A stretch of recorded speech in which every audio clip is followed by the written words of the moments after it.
بسم اللہ الرحمن الرحیم۔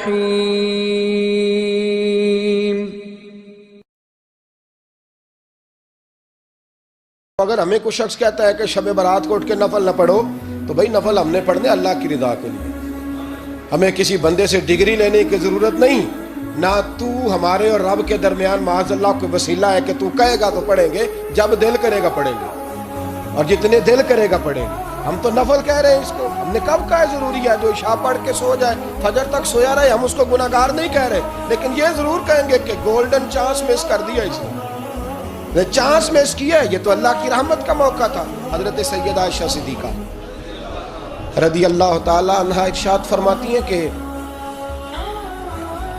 شعبان کی 15ویں رات تھی، یعنی شب برات کی رات، فرماتی ہیں شعبان کی 15ویں رات تھی، میں نے اچانک نظر ڈالی تو حضور میرے بستر میں تھے، پھر میری نظر پڑی تو حضور نہیں تھے، میرے دل میں گمان آیا، خیال آیا کہ شاید کسی اور زوجہ کی طرف حضور کا میلان تباہ ہو گیا ہو، وہاں تشریف لے گئے ہو۔ فرماتی میں اٹھی باہر گئی تو نبی کریم علیہ السلام جنت البقیع میں تھے، قریب ایک جگہ پہ حضور دعائیں مانگ رہے تھے۔ فرماتے میں گیا تو حضور فرمانے لگے ابو بکر کی بیٹی تو نے کیا گمان کیا کہ اللہ کا رسول تیری حق تلفی کرے گا؟ عرض کی حضور آپ مالک ہیں، کہیں اور جانا چاہیں تو میری طرف سے پابندی نہیں۔ کہتی ہے وہاں کھڑے کھڑے میرے رسول کریم نے بیان فرمایا، یہ ترمذی کے لفظ ہیں، حضور نے فرمایا عائشہ یہ شعبان کی 15ویں رات ہے، مدینے میں سب سے زیادہ بکریاں بنو کلب کا قبیلہ پالتا تھا، فرمایا آج کی رات بنو کلب کے قبیلے کی بکریوں کی تعداد کے مطابق اللہ میری امت کے لوگوں کی بخشی فرما دے گا۔ یہ وہ رات ہے۔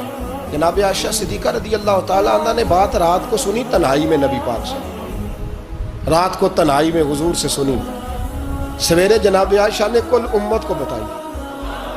اگر یہ بات اہمیت والی نہ ہوتی تو بی بی صاحبہ آگے روایت کرتی، یہ کتابوں میں آتی، یہ لوگوں کو بتاتی۔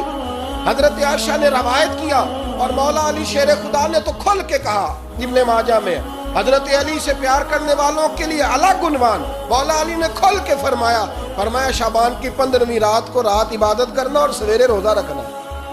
حضرت علی کے لفظ بائی نہیں سیاستہ میں، رات کو عبادت کرنا، دن کو روزہ رکھنا۔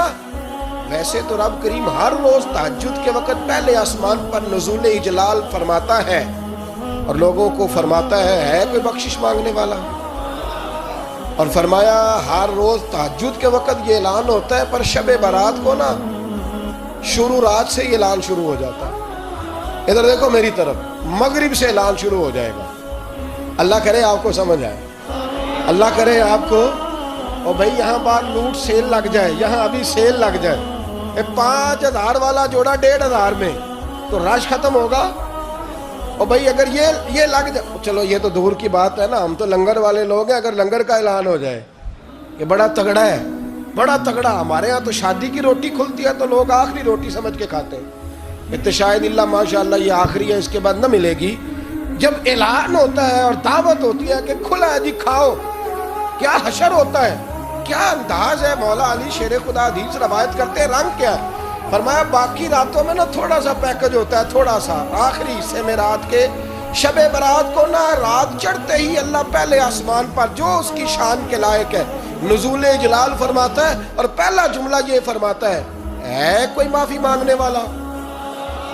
اللہ کرے آپ کو سمجھ آئے، یعنی معافی دینے والا کہہ رہا ہے چلو آؤ ادھر آؤ ذرا معافی مانگو، میں معاف کرنے آیا ہوں، مانگو معافی، ہے کوئی معافی مانگنے والا؟ معاف کر دیں گے۔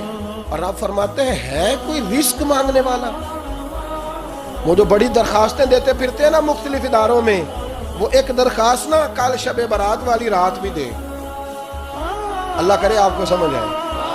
وہ جو کہتے ہیں نا بڑی بڑی کمپنیوں میں نے اپلیکیشن جمع کرائی ہے تو کہیں کام نہیں بن رہا تو نسخہ دے رہا ہوں، ایک اپلیکیشن کل رات بھی جمع کراؤ انشاءاللہ کام بن جائے گا۔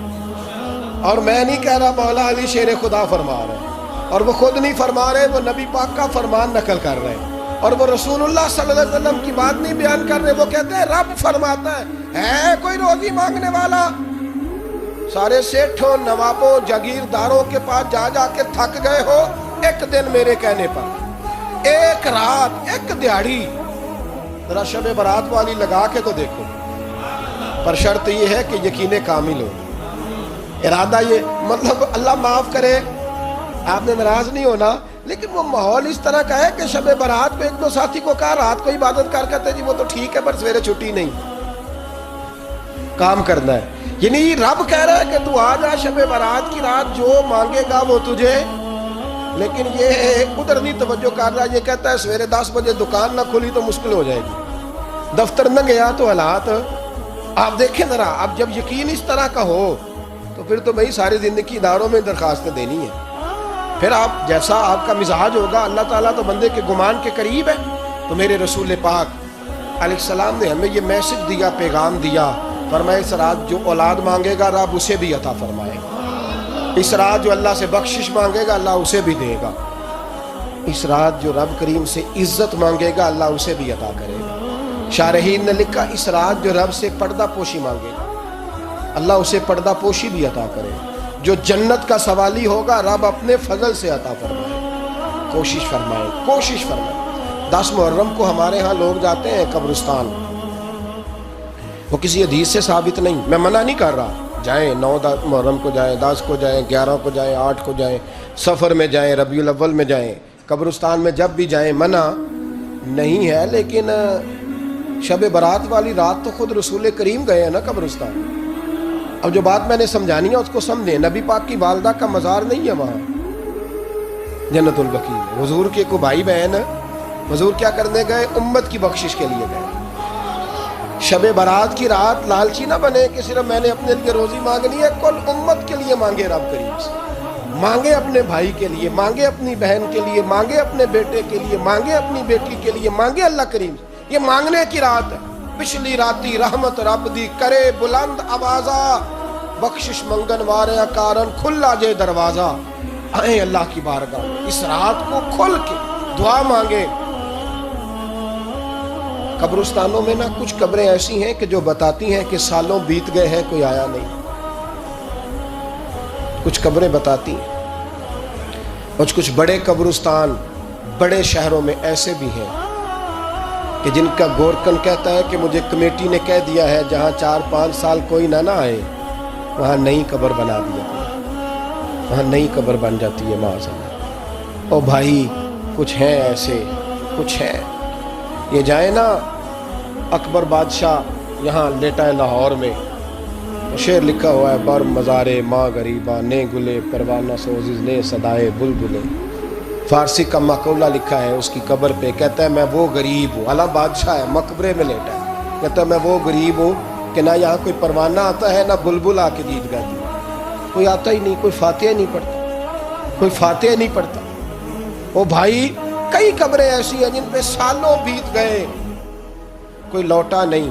اور مشکات میں حدیث ہے، میرے نبی کریم علیہ السلام نے فرمایا جو قبر میں ہوتا ہے وہ تو اس آدمی کی طرح ہے جو دریا میں ڈوب رہا ہے اور وہ انتظار کر رہا ہے کہ میرا بیٹا میرے لیے دعا مانگے، میری بیٹی دعا مانگے، پر بیٹے کو تو 27 سال ہو گئے، ملک سے باہر ہے، کاغذ بنے گے تو ابے کی قبر پہ آئے گا نا، اس کے تو کاغذات ہی نہیں مکمل ہو رہے، وہ بیٹے کو تو مشکل ہے بڑی، وہ تو کاغذات نہیں بن رہے، وہ تو دولت کا مطالبہ پورا ہوگا تو جب ہی وہ کام ہوگا نا۔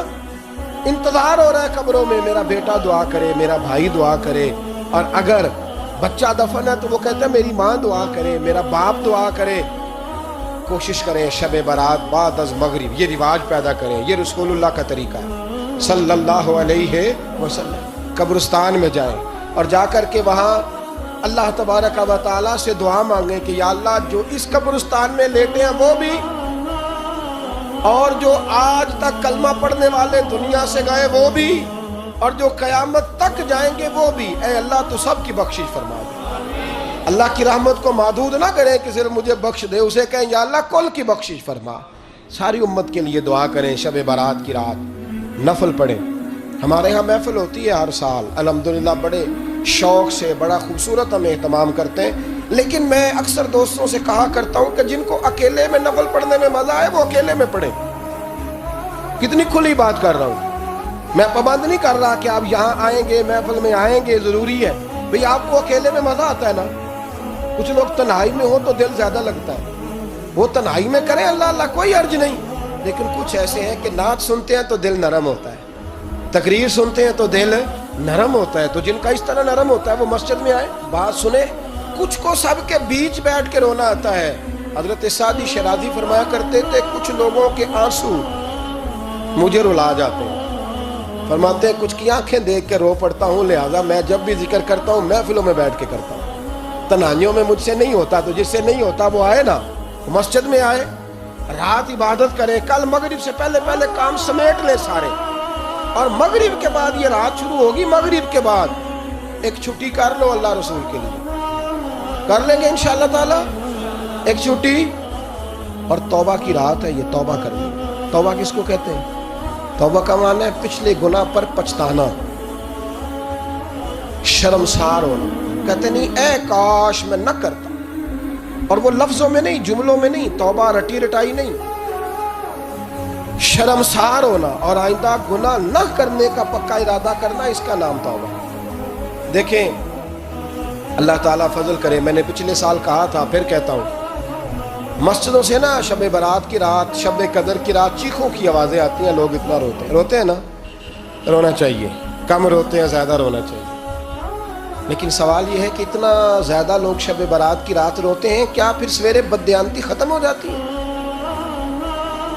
جو رات مسجد میں کھل کے رو کے آیا ہے اس کا پروگرام ہے نا کہ اب ملاوٹ کبھی نہیں کرے گا, اب گاہکوں سے جھوٹ کبھی نہیں بولے گا, اب وہ بددیانتی کا معاملہ کبھی نہیں کرے گا. لیکن رات روتا بھی رہے اور سویرے پروگرام یہ ہو کہ میں نے پھر لوگوں کو فریب دینا ہے, داؤ لگانا ہے, تو اس نے توبہ کیا رات کے یہاں بس یہ ایکٹنگ کر کے لوٹا ہے. یعنی بڑی سجا بنا کر کے سوار کر کے رات توبہ کی. کیا مطلب ہے توبہ کا؟ کہ توبہ آپ نے کی. حضرت حسن بصری سے کسی نے کہا توبہ کیا ہے؟ فرمانے لگے توبہ یہ ہے کہ جس گلی سے رب نے تجھے منع کیا ہے دوبارہ پھر تو اس گلی میں نظر نہ آئے, تو نظر ہی نہ آئے. اور جس جگہ جانے کا رب نے تجھے حکم دیا ہے پھر تو دوبارہ وہاں سے غیر حاضر نہ ہو. اگر یہ پروگرام ہی نہیں, ارادہ ہی نہیں. بچے ایک تو مجھے کہنے لگے کل حضرت صاحب توبہ کے موضوع پر ہم نے گفتگو کرنی ہے, تو کوئی باپ بتائے کہاں پہ ہے. کچھ بچے شاگرد ہیں, کچھ مسجد میں جمعہ پڑھاتے ہیں. ایک نے مجھ سے کہا, تو میں نے کہا بیٹے پہلے مسجد میں جاؤ, 2 نفل پڑھو, توبہ کرو, توبہ کا ارادہ بناؤ. یہ رسم نہیں ہے. وہ نعت خواں بھی تو توبہ کر لینا جو شب برات کے دن لوگوں کو توبہ کرانے آیا ہے اور 25,000 کا سودا کر کے آیا ہے. تو آج اس کام سے تو توبہ کرنا, یہ نوٹ پھکوانے سے تو توبہ کرنا. یہ رسم ہے. ساری رات توبہ توبہ توبہ توبہ, یہ کیا معنی ہے اس کا؟ کیا مطلب ہے؟ امام غزالی فرماتے ہیں کہ ایک آدمی بادشاہ کا گارڈ تھا, سپاہی تھا, اس کا پہرے دار تھا, نگرانی کرتا تھا, بڑی وفاداری سے نوکری کرتا رہا.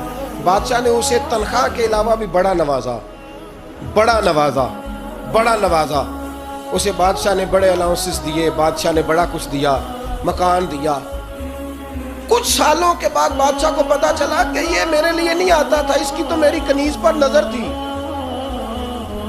اس نے تو رات کی ڈیوٹی اس لیے لگوائی تھی کہ کنیز پر نظر تھی. تو امام فرماتے ہیں کہ بتاؤ پھر وہ بادشاہ اس کے ساتھ کیا سلوک کرے گا؟ وہ کیا سلوک کرے گا؟ تو لوگ کہنے لگے حضور لگتا یہ ہے کہ وہ نا 4-5 حصوں میں کاٹ کے تو کتوں کے آگے پھینکے گا. آپ فرمانے لگے میرا رب تو بڑا ہی کریم ہے, وہ تو ایسے نہیں کرتا. لیکن بتلاؤ اگر اسے پتا چلے تو یہ رسم کے لیے آیا ہے, اس کی تو نظر ہی مال پہ ہے, یہ تو سویرے بدلے گا نہیں, یہ تو دھوکہ دے رہا ہے, یہ تو توبہ کرنے آیا ہی نہیں, اس نے تو ڈھونگ رچایا ہے, اسے تو پہلے سے خبر ہے. تو پھر تم کیا امید رکھتے ہو؟ پھر کیا رویہ رکھتے ہو؟ شب برات کی رات دھاڑے مار مار کے رونا اور صبح اسی طرح دھوکہ دینا, اسی طرح فریب کرنا, اسی طرح جھوٹ بولنا, اسی طرح بددیانتی کرنا, اسی طرح لوگوں کو لوٹنا. یہ رسم نہیں ہے توبہ. توبہ تو بدل جانے کا نام ہے, توبہ تو پھر سنور جانے کا نام ہے. توبہ تو اس طرح ہے جس طرح حضرت ابراہیم ابن ادھم نے کی تھی. وقت کے بادشاہ تھے بادشاہ, جب توبہ کی تو پھر ہر چیز چھوڑ دی, پھر مال لوگوں میں بانٹ دیا اور پھر ٹاٹ کا لباس پہن کر زندگی گزاری. لوگوں نے کہا حضور یہ تبدیلی ہے؟ فرمایا تبدیلی نہیں, یہ میری توبہ ہے, یہ میری توبہ ہے. جب توبہ کی تو پھر بدل کے کی, جب توبہ کی تو پھر تبدیل کیا آپ نے. یہ کیا توبہ ہوئی؟ ساری رات روتے رہے, سویرے دکان پہ جا کے پھر قسم اٹھائی کہ مجھے تو پڑتا ہی 11,000 کا. یہ توبہ ہے؟ تو آپ نے اور میں نے توبہ کرنی ہے تو انشاءاللہ تعالیٰ اس طرح کرنی ہے کہ پھر 15ویں شعبان کو بدل جائے. یہ جو موقع آتے ہیں نا شب برات کے, شب قدر کے، یہ بنیادی طور پر اللہ تعالیٰ کی طرف سے دی ہوا موقع ہوتا ہے کہ چلو تمہیں چانس دیتے ہیں، تمہیں چانس دیتے ہیں، پابندی کوئی نہیں، لیکن رب کی طرف سے نا موقع ملتا ہے، چلو تمہیں ایک موقع دیتے ہیں، چلو اپنے آپ کو کلیئر کر لو، تمہیں موقع دیتے ہیں۔ یا اللہ کیا کرے، کچھ بھی نہیں، آ کے نا سچے دل سے 2 رکعتیں پڑھ کے توبہ کرو، عرش کا مالک پچھلے سارے معاف کر دے گا، کچھ بھی نہیں، آؤ موقع ہے۔ ان لوگوں کی باتوں پہ نہ جائیں جو بلا وجہ پریشان کرتے ہیں، ہمیں بھی روز ہی سوال آتے ہیں، دل نہیں کرتا، کچھ باتیں ایسی ہیں جو کرنے کو طبیعت نہیں چاہتی، میں کروں گا بھی نہیں۔ لوگوں کو شب برات کا حوالہ بھی نہیں مل رہا، حالانکہ ترمذی شریف میں حدیث موجود ہے، صحاح ستہ کی روایت ہے،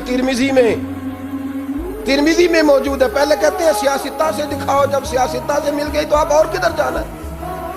اور ابن ماجہ میں موجود ہے مولا علی کی روایت، اور ذرا ترتیب دیکھیے گا، یہ ترمذی کی حدیث ہے، امام ترمذی نے تو پورا باب باندھا ہے 15ویں شعبان پر، پورا باب۔ اب تمہاری مرضی ہے، اگر تم نئی بات کو سمجھنا چاہتے۔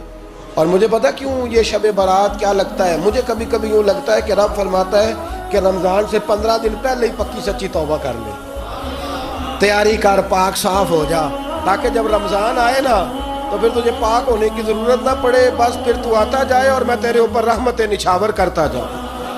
بس تو پہلے ہی تیاری کر، 15 دن پہلے ہی، 14 دن پہلے تیار ہو جا۔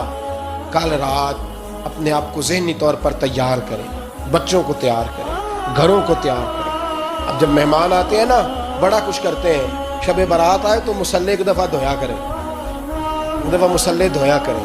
فرش دھوتے ہیں نا، مہمانوں نے آنا ہے تو ایک کمرے کا فرش دھو کے صاف کریں کہ خواتین نے یہاں ساری رات نماز پڑھی، یہ ارادے بنائیں۔ جس طرح آپ کہتے ہیں نا رات کو سفر کرنا ہے تو دوپہر میں تھوڑا آرام نہ کر لو تو کل دوپہر میں آرام کر لیں، تاکہ رات کو رب رب کرنا آسان ہو جائے، اللہ کی بارگاہ میں بیٹھنا آسان ہو جائے۔ مکمل طور پر ذہنی طور پر اپنے آپ کو تیار کریں۔ یہاں بھی محفل ہوگی انشاءاللہ، عشاء کے متصل بعد شروع ہو جائے گی، 12 بجے تک محفل چلے گی، پھر 12 بجے کے بعد نماز تسبیح پڑھی جائے گی، پھر 1 بجے پھر دوبارہ آپ کو اجازت دی جائے گی، کوئی انفرادی طور پر گھنٹہ سوا اپنی الگ سے کوئی عبادت کرنا چاہے تو وہ تب بھی ممکن ہو، جیسے آپ کو موقع بنے۔ میں کہہ چکا ہوں، لیکن وقت ضائع نہ کرنا، گولڈن چانس ہے، اس کو مس نہ کرنا، یہ شب نجات ہے، اس کے ضرور قریب جانا۔ رب کریم سمجھنے کی توفیق عطا فرمائے۔ آخر دعوانا ان الحمدللہ رب العالمین۔